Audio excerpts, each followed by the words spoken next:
When federal prosecutors begin presenting their case to Judge John Blakey, the biggest obstacle Madigan and his defense team have to overcome is not a new one. What he has going against him are recordings that were made by co-defendants, cooperating witnesses. FBI recordings were also front and center in other political corruption cases like Ed Burke's. Danny a call because I think he's going to be a main player in this whole process. And, of course, Rod Blagojevich. I mean, I've got this thing, and it's golden. In my experience, there's no better evidence to present to a jury than a defendant's own words. Just like some of Burke's recordings, some of Madigan's were recorded by former Alderman Danny Solis. But regardless of the tapes or who helped record them, prosecutors still have their work cut out for them.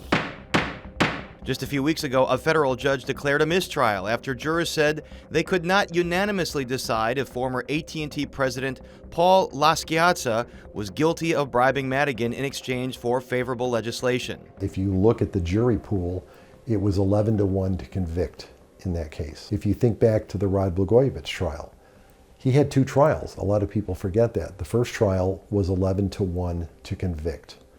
In both cases, you had one juror who was a holdout.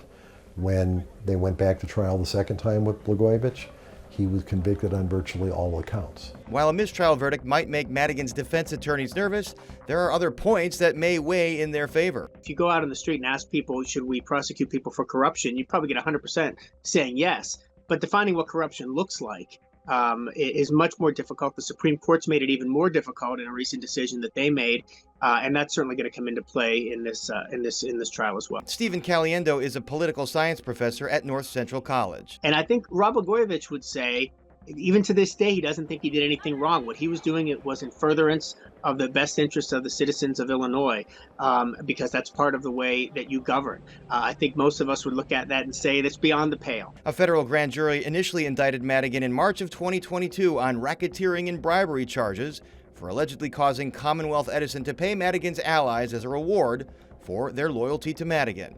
7 months later, Madigan was charged in a superseding indictment with another conspiracy count for the alleged corruption scheme involving AT&T. There's been allegations and rumors for decades about a criminal enterprise that he was running, and that's essentially what he was charged with in the federal indictment. Whether it's Blagojevich, Burke, or Madigan's case, it all comes down to this. That's what the jury ultimately will have to decide, whether or not it's regular politics or whether or not it's crossed the line.